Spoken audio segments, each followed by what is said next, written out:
Hi friends, তোমার সকালে কেমন আছো? আশা করি ভালো আছো, সুস্থ আছো আর আমার পাশে আছো। ডিমগুলোকে সিদ্ধ করে আমি ঠান্ডা করতে দিয়েছি মেশিনে, তাই দেখালাম। আর এখানে যে কুমড়ো শাকগুলোকে ভালো করে ধুয়ে কেটে বেছে নিয়েছি সব।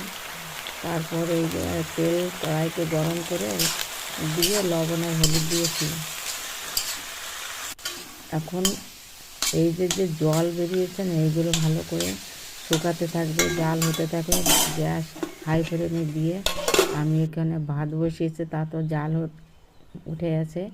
আমি আর এই সব এর মাঝখানে মাঝখানে কেটে নিচ্ছি।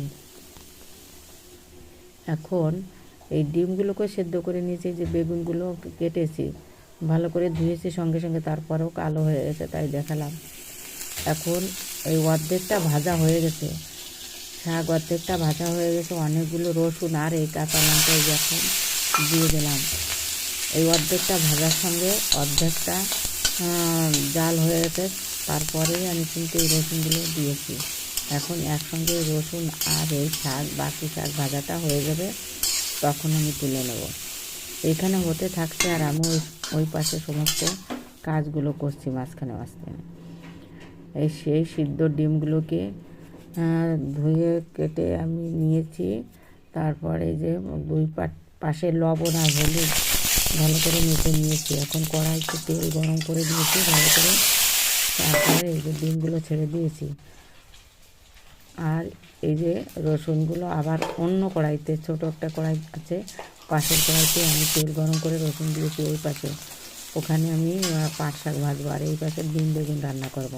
আর কুমড়ো শাক ভাজাটা আগেই হয়ে গেছে, তা তোমাদের দেখিয়েছি। আর এই দেখো, এখন এই যে পাট শাকের জন্য আমি ছোটো কড়াইতে এই যে এখানেও অর্ধেকটা ভাজা হয়ে যাবে, তখন আমি একটা পেঁয়াজ লঙ্কা দেবো। এখানে দেখো দুটো পেঁয়াজ, বড় বড় দুটো পেঁয়াজ কেটে রেখেছি।